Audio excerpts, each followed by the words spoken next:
a lot of good things gonna come after this fight. But the most important thing, Mike gonna back home with his family, with his loved ones, and health. In the end of the day, we just want your fighter, your athlete, be healthy and back home with his family. Jake Paul was the only one at the post-fight press conference, while Tyson was represented by his coaches after things got really bad for Iron Mike Tyson, as he was referred to the hospital once the fight was over, after the medical team conducted some post-fight tests on him.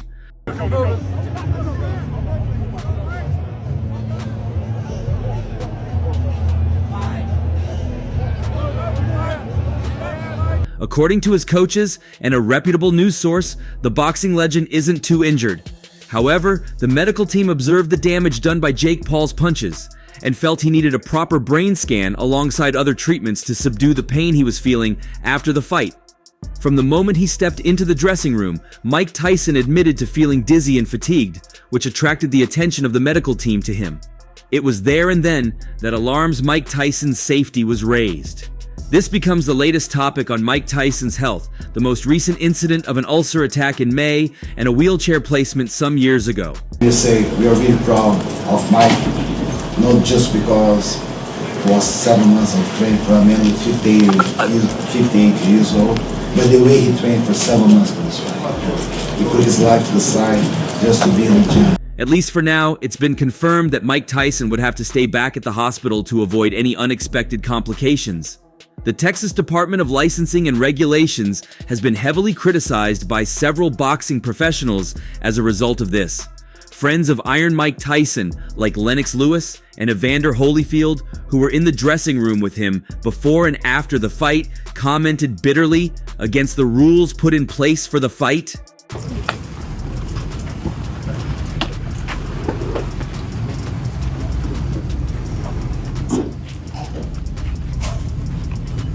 Their complaints were quite different from the boxing world, who felt Mike Tyson and Jake Paul shouldn't be put against each other under any circumstance. For the two former world heavyweight champions, they felt the rules should have been more flexible in Mike Tyson's favor.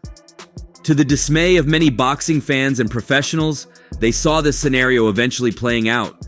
But there was the fantasy and deception that came from Mike Tyson's sparring and training sessions that deluded many into believing a 58-year-old man's chin would hold punches well.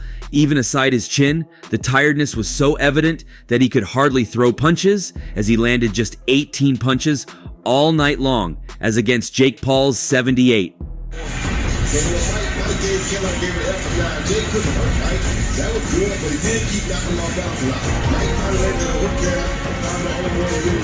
However, with the controversies after the fight, the regulating body in Texas responded to the allegations. The Texas Department of Licensing and Regulation oversees combat sports in the state, and fighters 36 or older are subject to additional medical examination. As a fighter over the age of 36, Tyson was required to submit favorable EEG and EKG results as part of his application, according to Telemange. He did that in May, Mange said. The TDLR said Thursday that Tyson passed a pre-fight physical earlier in the day. In a statement, the TDLR added, "The safety of the contestants competing in the ring or the cage is always the primary concern of TDLR staff. This competition is no different."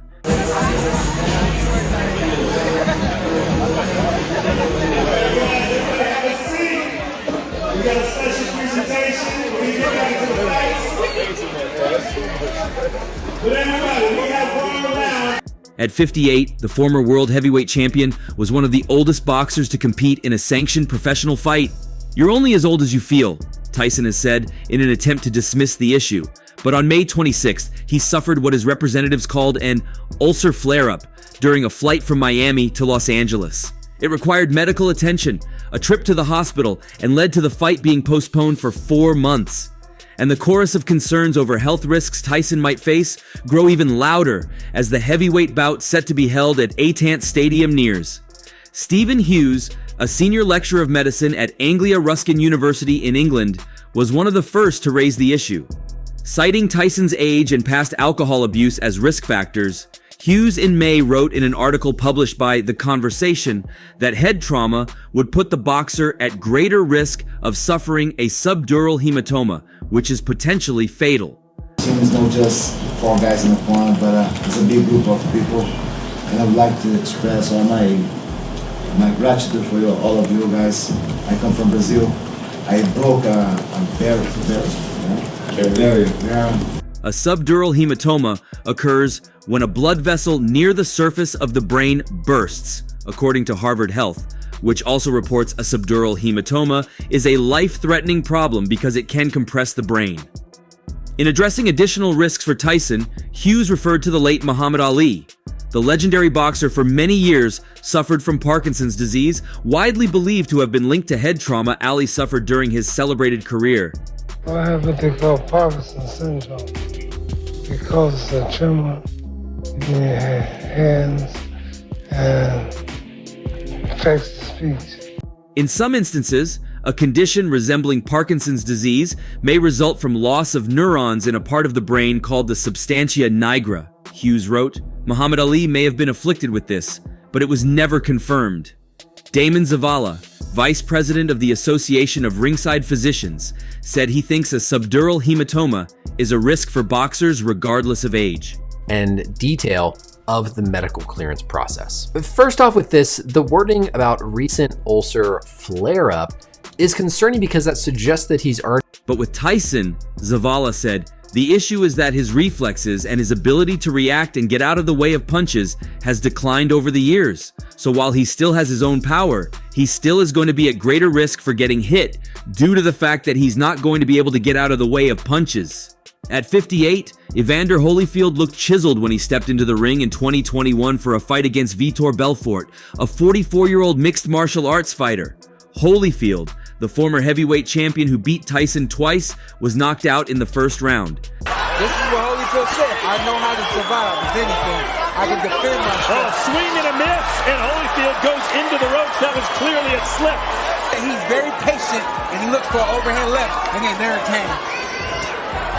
Left to get an uppercut, and that sends Holyfield down.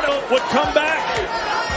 Zavala said George Foreman talked about having slower reflexes when he came out of retirement in his mid-40s. He says that he would think about throwing a punch, but it would take a little time for that to actually happen, said Zavala, who is trained in internal medicine. So the reflexes, both defensively and offensively, are not the same. Nevertheless, Foreman won the Unified World Heavyweight Championship in 1995 at the age of 45 when he knocked out Michael Moorer, then 26. John Nidecker, the past president of the Association of Ringside Physicians, said he thinks concern related to Tyson's health is muted among ringside physicians because of skepticism around the fight. He's already dealing with an ulcer in his stomach, and it flared up so significantly to the point that he was unable to continue training for at least a few weeks. Now, think of an ulcer as potentially some bleeding or extensive irritation. He also said he views Paul as an entertainer as much as a boxer, and as a result, is reluctant to address health risks. There's just a lot of things going on here that I think that's why a lot of people don't really like screaming from the rooftops that this fight shouldn't happen with a 58-year-old guy, he said. Boxing promoter Lou DiBella fumed at the TDLR's decision to sanction a pro fight for a 58-year-old. A regular guy has to go through hoops to get licensed to fight in a lot of states being 40 years old, DiBella said. How in the state of Texas is a 58-year-old man licensed to fight a professional prize fight? The TDLR declined to comment further on the issue of sanctioning the fight. I love Mike, want to be around him, and I have a pleasure staying with Mike for a long time, and I'm proud to be by this monster over here and all team, Mike Tyson. In 2018, Jack Lucius was 64 when he fought a sanctioned pro bout in Texas, according to BoxRec, the official registry of the sport. Lucius lost by TKO in the first round of a scheduled 4-round welterweight fight. Bryce Holden, the fight promoter, requested a sanctioned fight instead of an exhibition, but the rules for the bout are more commonly used for exhibitions. At the promoter's request, the TDLR agreed to 2-minute rounds rather than the standard 3-minute rounds, widely believed to be a concession to Tyson's age. The TDLR also agreed to the use of 14-ounce gloves rather than standard 10-ounce gloves. It will take the sting off a little bit, Nico Ali Walsh, a grandson of Muhammad Ali and a pro boxer, said of the heavier gloves. And I believe the glove size is there just as a precaution, since Mike is older than people that are fighting professionally. He shouldn't be fighting in professionally sized gloves. I don't think any sanctioning body would allow the fight to happen with Mike if they were 10-ounce gloves and 3-minute rounds. As potentially some bleeding or extensive irritation on the lining of the stomach. In the best case scenario, this is just a little bit of heartburn, and on the worst case scenario, Jake Paul, Wright, and Mike Tyson face off during weigh-ins at the Toyota Music Factory the day before their fight. In talking about age, Tyson is fond of referring to Julius Caesar. He points out that before the Julian calendar was named for Caesar, age wasn't marked as it is today. In other words, back then, Tyson wouldn't have any age, but the ulcer flare-up served as evidence of health issues. And it's just an honor to be able to fight him, and he's obviously the toughest, baddest man on the planet, so it was really tough, like I expected it to be. I went to the bathroom and I threw up blood, Tyson told Netflix for a documentary-style series leading up to the fight. The next thing I know, I'm on the floor. The source of the trauma was a 2.5-inch bleeding ulcer, according to Tyson, who conducted the interview from a hospital room. Health issues are nothing new for Tyson in recent years. In August 2022, he was spotted at the Miami International Airport in a wheelchair.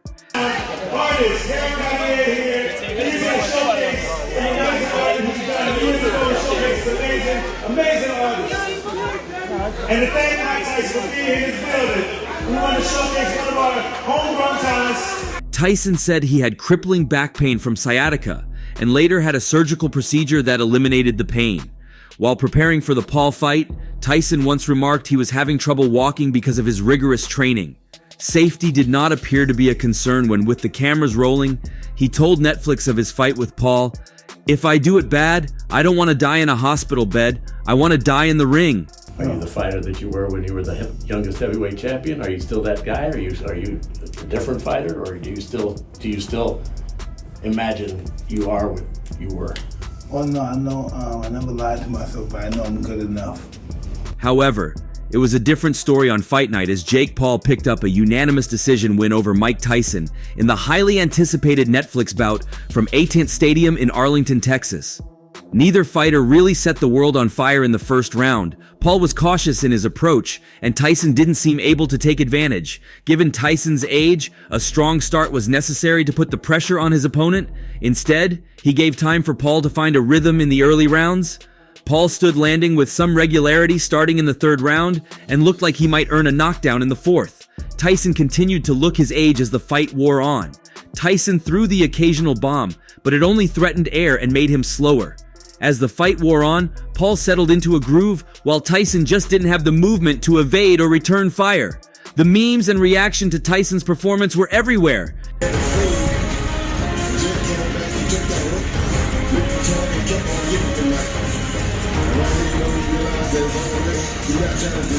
The controversial Paul has now won 5 in a row. He continues to be the main draw in the influencer boxing world through his dedication to actually improving his skills and strategic selection of opponents. In many ways, this is the biggest win of Paul's career to date. The biggest criticism that could be lodged against Paul's boxing aspirations is that he doesn't have wins over fighters with an actual boxing resume. What is your assessment of Jake Paul, the boxer? A very good fighter. Do you think he deserves respect from the public? Absolutely.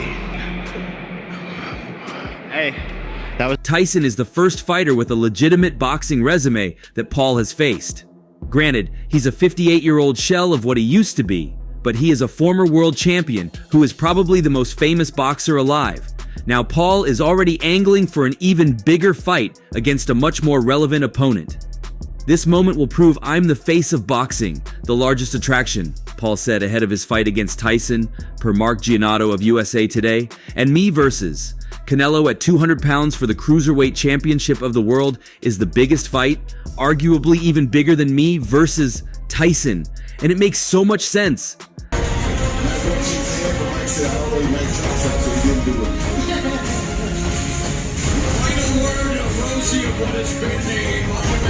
The bout might make so much sense for Paul's bank account. There's no denying that Paul's fights have developed a large audience. Whether it's Paul's supporters following his journey into boxing or detractors hoping to see him lose, this fight is evidence that there's a massive market for Paul fights. However, there's a big difference between fighting a 58-year-old Tyson and a 34-year-old Canelo Alvarez who is still fighting at a championship level. As for Tyson, this should be the end of the line. It was one thing when Tyson signed on to fight fellow aging boxing star Roy Jones Jr. back in 2020, Both were well past their prime, and it wasn't a sanctioned bout.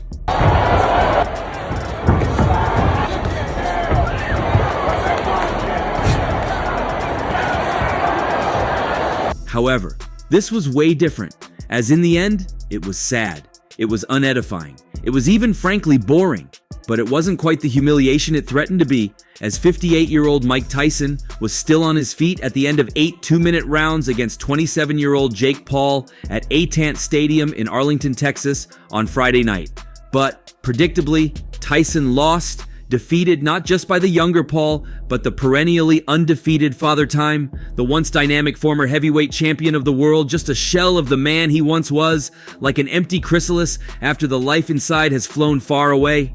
On the flip side, Tyson at 58 whipped himself into solid shape and even took a round on 2 of the judges' scorecards. In that sense, it was something of a triumph, even if far from what many fans had hoped for.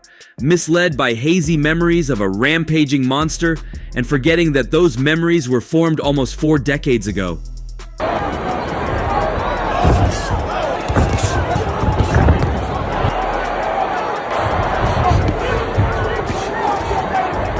The packed crowd booed as Paul made his ring entrance in a car with a caged pigeon in back and Phil Collins's In the Air Tonight, playing nods to Tyson's lifelong fascination and his scene in The Hangover. It roared when Tyson made his appearance, but the brace on his right knee and the stiff gait were clear signs of how the evening was likely to unfold. To his credit, Tyson came out on the front foot in the opening round, stalking a wary Paul and landing a jab and a glancing right hand before bullying Paul 11-1 to the ropes. Paul tied him up and when he had room, let fly with a right hand of his own that just missed. He stabbed Tyson with a jab and clipped him with another jab, and with that, Tyson, 57, had pretty much already used up his bag of tricks. He showed some of the old moves, but the dipping to left and right that was once a portent of a menacing offense now seemed more like the last twitching vestiges of a fading muscle memory.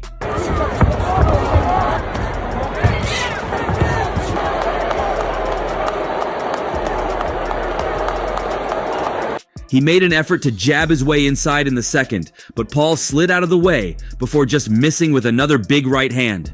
Tyson long ago forgot how to jab his way into close range, and he clearly hadn't relearned it during his ring absence. Paul landed a hook in the third and another, and each time he landed cleanly and forcefully, the old man's old legs stiffened just a little, and Tyson became just that bit more stationary. It already felt as if Paul had it in him to end the contest whenever he wanted. That Tyson lasted the distance was, one suspects, partly because Paul in fact was perfectly happy for him to.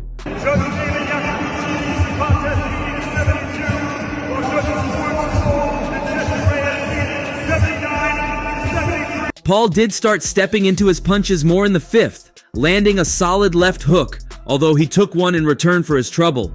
By the sixth, Paul was pot-shotting, moving around effortlessly and firing jabs and straight right hands as Tyson stood and watched like a Venus flytrap, hoping that if he could just stay still enough for long enough that his prey would magically fall into his grasp.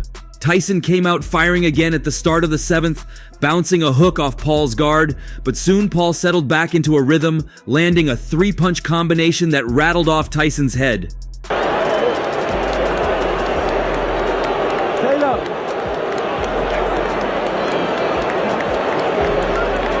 The crowd's disappointment was palpable, the air escaping from the balloon as the earlier cheers were replaced by scattered boos. The 8th and final round was more of the same until, with seconds remaining, Paul abandoned all pretense and, showing his respect, bowed several times to a man he clearly likes and looks up to.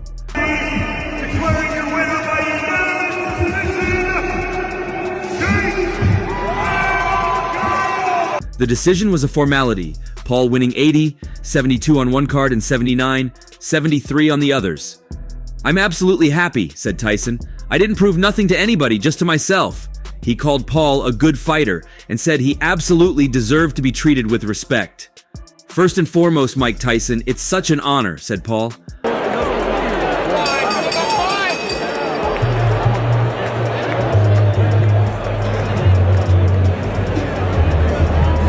I was inspired by him. I wouldn't be here without him. He's an icon.